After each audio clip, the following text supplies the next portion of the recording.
Hello everybody, Flash Notion here, back for another reaction to RWBY! Finally! Yes, I honestly thought we weren't going to get this shit until 2024, and my god, my fucking webcam just still does not want to work properly. This program does not want to work properly. I am very frustrated right now and half tempted to just go back to doing the fucking still images. Like, you know what?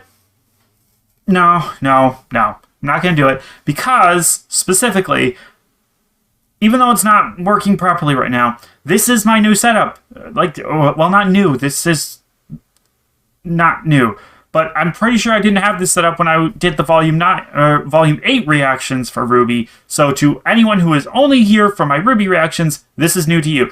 Seriously, why is it messed up? It's like dead center, looking at me. I did the correction thing to try and get it in the right position. Like, I can try it again.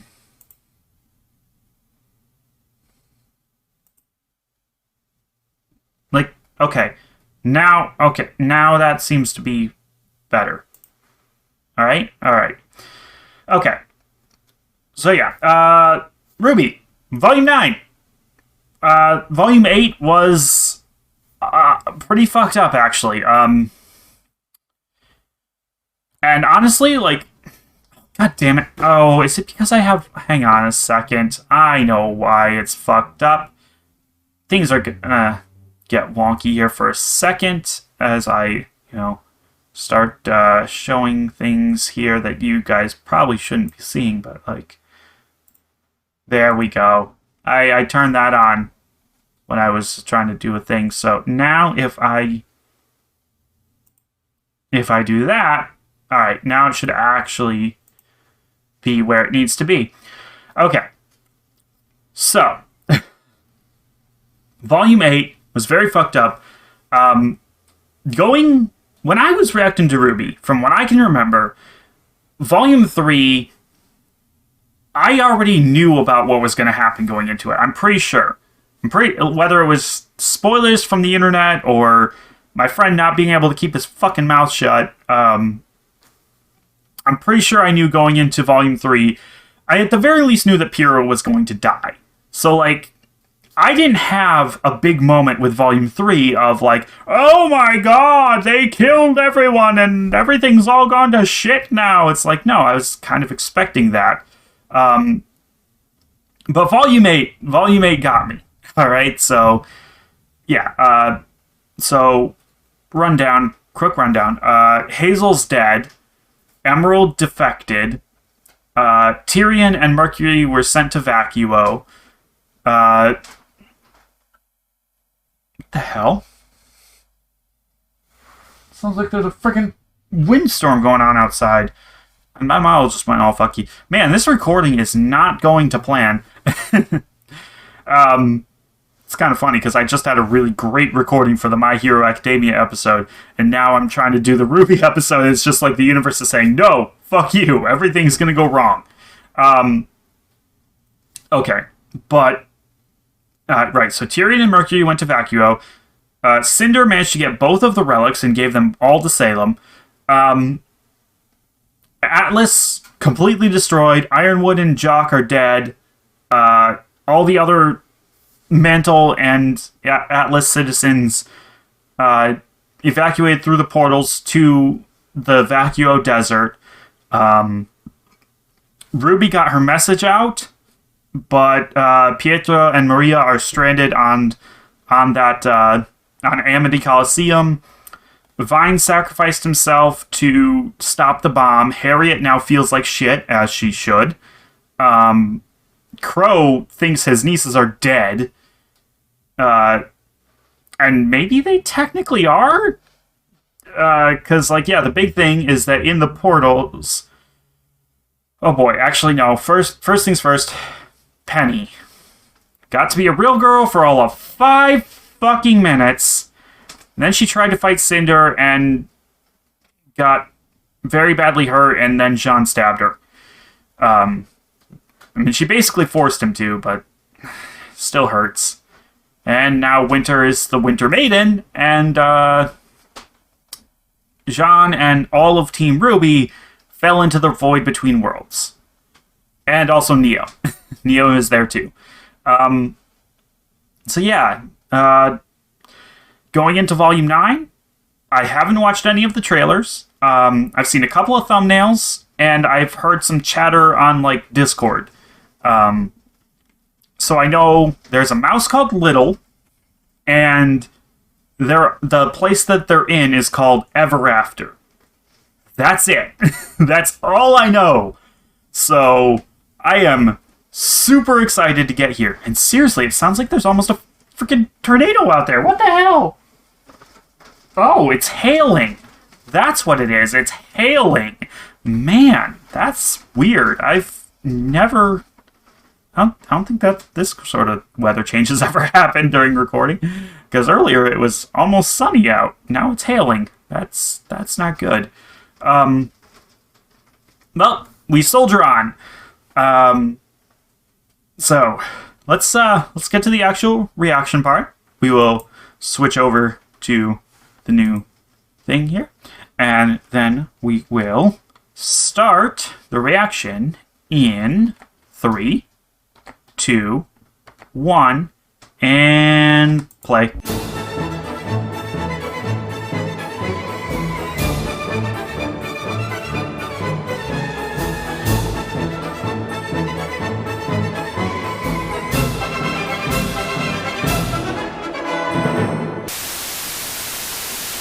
Okay, so not entirely sure what to make of this. I don't really want to do too much speculation on what the volume as a whole is going to consist of. I've heard it's a shorter one, so I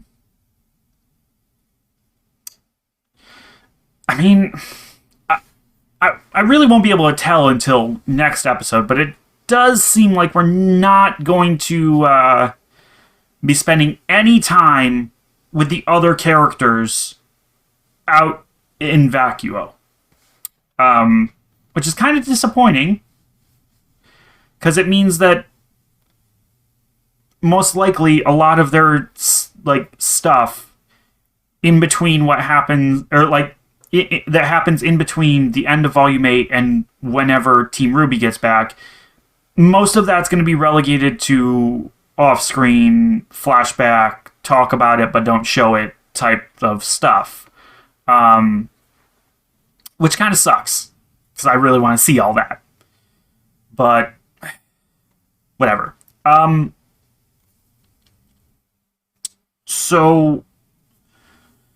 start of the episode was really cool. Point of view. It's always cool when anything does a first-person point of view for, again, just about anything. Especially because it's a relatively difficult effect to get right. I feel like they got it right here, so kudos. The fight, so to speak, between RWBY and Neo was pretty interesting. Kind of horrifying for RWBY to be choked out by someone wearing Penny's face. That hurt, honestly, just a little bit.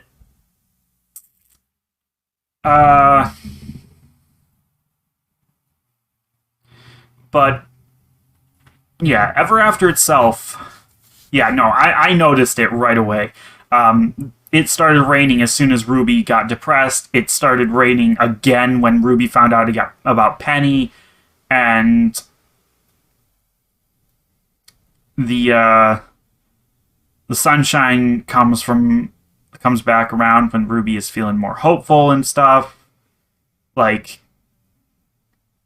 yeah, it's fairly obvious to me that this place, at least as we are seeing it, is responding to RWBY's moods. I don't know what that means. I don't know if maybe the other characters are seeing it slightly differently, but I mean, there's been no indication of that. But it seems narratively significant that, yeah, every time RWBY has gotten depressed, well, the 2 times that RWBY has gotten depressed so far, it's rained. The mice are neat. Probably, I don't know if there's supposed to be like a reference to like what are they? From Gulliver's Travels there, the Lilliputians? Right. Yeah, I don't know if they're a reference to that. But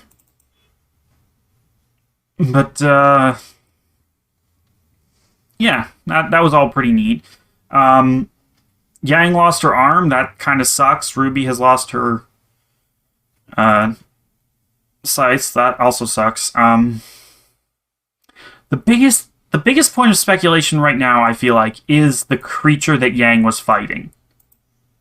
What the fuck is this thing? Little seems terrified of it. Just going by the look of it, like, I mean, it's very humanoid, but I don't know if it's a case of, like, this thing was once human. It's all jittery and shaking, and, like, the horns, the tail, very xenomorph-like, actually, in terms of its design. The face is very cat-like, though. Like, if you took away the horns and just had the silver face mask there that it has, that's a cat. So I feel like this thing is supposed to be the Cheshire Cat reference. Which, ironically enough, it did lead RWBY and it did lead to Yang reuniting with RWBY. So maybe it's not evil. Like, it certainly looks evil, but maybe it's not. It is also colored black and yellow, like a bee, and has an exoskeleton looking sort of stuff, like a bee. Maybe it's a manifestation of the demons in the relationship between Blake and Yang? That could be interesting. I don't know if they'd go that far with it, but... I can't quite tell if it's... I mean, I guess it has a masculine voice. I can't tell if it's supposed to be male or female, though. They kind of keep the camera at a weird... Like, they keep it from showing it too fully.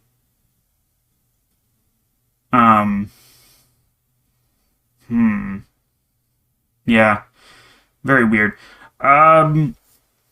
Okay, and then... yeah. RWBY just blacking out from hearing about Penny. That's very understandable. I still can't believe they actually did that. Like, I still can't believe they actually had her die again. Okay, and then the ending shot here. Okay, so... The Ever After Island still looks like a fucking Fortnite island. I'm just gonna say that. Like, okay, let's look at what else can we see in this overlooking shot here. So we have like a cake-looking area with all kinds of candy on it. There's a pink mountainy area in the background, like a green crystally area. A mushroom area, this area that's all red that has what looks like a small castle on it. There's a volcano-looking area, some icy mountains in the back, some like basalt pillar-looking stuff in the back. Purple, I'm not sure what, over on the side. I don't know if we're going to explore all of these areas, but kind of would be cool. Oh, I wonder if... I wonder if you could map them to, like, the 9 realms or something like that. Because, I mean, the tree... Like, it looks like a world tree, you know? A Yggdrasil reference. Not entirely sure. Also, the deep chasms in between all of these things. Okay, let's go through the opening now, because like, okay, so we start with like the collection of orange spheres that Ruby was falling through before she fought Neo. I still don't know what that is. My gut instinct is saying souls. So maybe that's who the girl is. Maybe Ruby accidentally yanked one down. It is worth noting that we haven't, after landing, we haven't seen Neo or Jean yet. And they're the two that are juxtaposed here in the opening. That's interesting. Both looking very fucked up emotionally. All right. Yang, Weiss, and Blake looking all determined. Ruby looking very depressed. And then, okay, the shot of falling into the tree explosion of color, like, that is fucking epic. The little vine growing around Volume 9, that's also a nice touch. Very much emphasizes the fairy tale thing. Okay, and then we have the two little lights falling off to the side. I'm guessing those are Jean and Neo, while the big ones that all fell together in the center are the main team. We have leaves as a wipe across the screen, and, well, no, not a wipe, just coming across the screen. Look very similar to the leaves that represent Pyrrha. And then we have a little door, very Alice in Wonderland there. Some confident struts from the from three of the team members here, but not from Ruby. Instead, we see Ruby start out happy, get to more serious, and then finally just flat out depressed. And then we see that's not Ruby. That is not Ruby. That is interesting. And she comes down from the top. It's not Penny either, but she has a little bow there.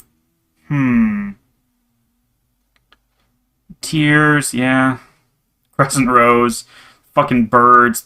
The mice. Cute. And then we got a hammer striking. Wait, I wonder, can I actually see that more clearly? Damn it. Okay, I don't want to have to, like, go at like half speed. Ooh, okay, I see like a little jagged blade there. Is that going to be Jean's new weapon? That would be pretty cool. Okay, so yeah, we have this blacksmith here. Looks like it's in a market. We also have what looks like a lion toy? And is that a badger? Badger salesman? We have some soldiers looking very, very chest-like. So I guess this is going to be like our Queen of Hearts type reference. Oh yeah, and there's some eyes. That's definitely there's definitely going to be a Cheshire Cat reference somewhere, if it's not the one. And here again, we have this girl in shadows. That looks a lot like Penny in this particular image, but shorter hair. But it's not Penny. It's whoever was first in who was with Ruby there. Hang on. Okay, so they come out of the shattering of Crescent Rose hitting the ground, except for the girl. She does not. And then we have, okay, so the background for that is like the beach, and then we go into a town. So we will reach a town at some point. There's the Cheshire Cat there. We got what looks like a person, but like a storybook representation of a person.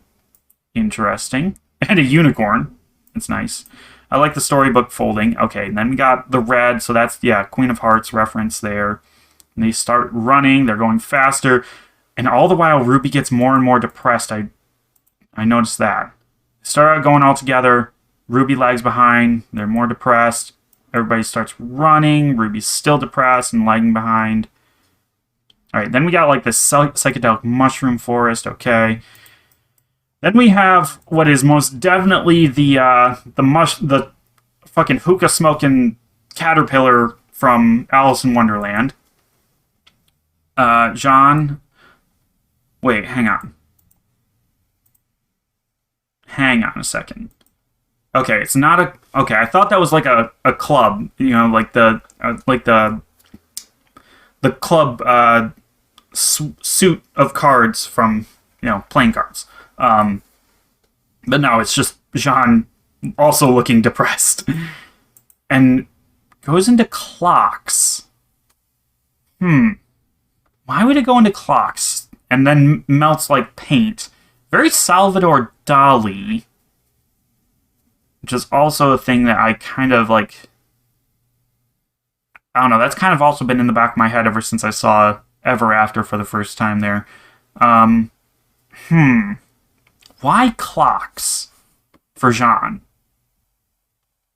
Is it time is running out? Is it he wishes he could turn back the clock? I don't know. I don't know what that's supposed to signify. But now we see what looks like another portal network. And and the team are running around on here, presumably trying to find a way out. And then we have RWBY on a rope bridge, and this girl. Then she turns around, she looks happy, almost possessed like, and then, you know, tea party here with Neo. Oh. That's interesting. Neo with shadowy figures. So is she gonna be like a crime boss down here? She looks like she's making an invitation. Okay, so we see... Oh! The girl is Alice! She's the girl who fell through the world. She's the original. Time doesn't exist down here, does it? And we got the actual storybook that gets set on fire. The night. I'm guessing that has something to do with Weiss. Now, finally, we get a shot where RWBY and them are running and RWBY's actually in front. So, must be... Okay, so some importance at the top of this tree. Alright, we're falling through a bunch of stuff. So, we have, like, a jackalope, white rabbit-looking thing. We have the knight. It looks like he's petting that, so, like, maybe it's his steed or something. We have the queen...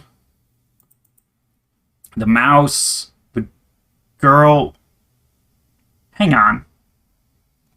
Okay, the girl. I thought the girl was in a picture, but no, that's a mirror. So, like through the looking glass, but the mirror is not showing the girl. It's showing another figure with glasses. Hang on a second. One of Ozpin's reincarnations was a black dude, right? Did he have glasses? Is this like his sister? Or something? I don't know. Trying to figure out how this girl is related to the story so far. Like, obviously, you know, she'll be important for this volume, but I'm trying to figure out where she fits in overall. Okay, so we fall down. We have this golden statue. It looks very familiar. Something about it. A lot of fire. Everything seems to be tearing apart. We got this... Okay, so we have the cat going in, and then the creature with the horns coming out. Yeah, I feel like that's... not a coincidence. And then Neo at the bottom of it all. And then Neo gets replaced by this girl who's in a very similar position. And then the girl wakes up and walks away, and then Crescent Rose is left behind. Okay. And that's different from how we saw Crescent Rose at the end of the last volume. This girl is the biggest mystery. The black girl, the little black girl in the intro is the biggest mystery, and I don't know who she is. She could be anybody. She could be related to Ozpin in some way. We heard about the fairy tale of the girl who fell through the world. All right, Ozpin clearly knows about that in some way, shape, or form, and so maybe she's connected to Ozpin, or Ozma, I should say. she could be connected to Neo because of how Neo overlaps with her in the intro. Maybe, okay, so I haven't actually read the book yet, but because I don't know where to fucking find it, but I have heard about a lot of the stuff that happens in the book about Neo's backstory. I know that she is not just a reference to Mary Poppins, but also a reference to Hecate, or Trivia, the ancient Greco-Roman goddess of magic, and a lot of other things as well. Crossroads, just a lot of different shit. And she's a pretty cool goddess. Technically, she's actually a Titan, which is even cooler. But she's ancient, she's old, she's mysterious. She's not really trusted a lot because magic is trickery. But she's very cool, and as soon as I found out about Neo being related to her, I was just like, oh, that's so awesome. But I also know that in the book, Neapolitan isn't actually her original name. Her original name was Trivia. Or I think maybe it's the other way around. But she had this imaginary friend, that turned into a split personality for her. So I wonder if that has anything to do with this girl. Whether this girl is who Neo used to be, or if it's the forgotten imaginary friend or anything like that. Who knows? I don't. And also, I don't know. I don't think that's the case, actually. If it is, then it's definitely a literal split personality at this point, because as we saw in the intro, Neo's going to be doing some shady stuff in the background of this volume that seemingly relates back to all of the adversaries that the group are going to face. That's just the way it was presented in the intro. On the other hand, the intros are usually a bit more metaphorical, now that I think about it. I don't know. Shaping up to be an interesting volume, though. Hell of a start. And I got fucking... How long out of this one? This didn't seem like that long of an episode, actually. How long was it? Only 17 minutes, so the actual, story was only probably, about 15 minutes. Well, yeah, no, I am happy that RWBY is back. I hope there is no mid-season break. I hope we can just breeze through all 10 episodes, I think? 9 more after this? Which, if that's the case, actually, that would oh man, that's kind of unfortunate. If it actually is only 9 more episodes, then it would pretty much coincide almost perfectly with the end of My Hero Academia, if there's no breaks on either of those. I don't like having too many shows end at the same time. It means I have to basically restart everything. Oh well. Still, glad it's back. Glad I managed to get through this recording. Seems like the weather has changed yet again. How interesting. How interesting. Anyway, that's going to be all for this week. I hope y'all enjoyed this. And hope to see you all again next week for the next episode. And also, check out, literally all of my other reactions. At least the more recent ones. You can kind of skip over some of the older stuff. The older stuff ain't very good. A lot of the old Steven Universe and MLP reactions and whatnot, especially the old Gurren Lagann reactions. They're not that great, but anything more recent, Avatar, Korra, My Hero Academia. Trying to remember what else I've done. A lot of the One Punch Man stuff I don't think I had a very good reaction to. At least not in Season 2. Season 1 of One Punch Man was fucking fantastic. I can't wait for Season 3. It's finally been confirmed. Yes! And apparently, I think I heard it's being animated by the same people that did the Chainsaw Man anime, which I haven't watched, but I've heard it's really well animated. Anyway, yeah, that's gonna be it for this video, though. So, Until next time, bye-bye.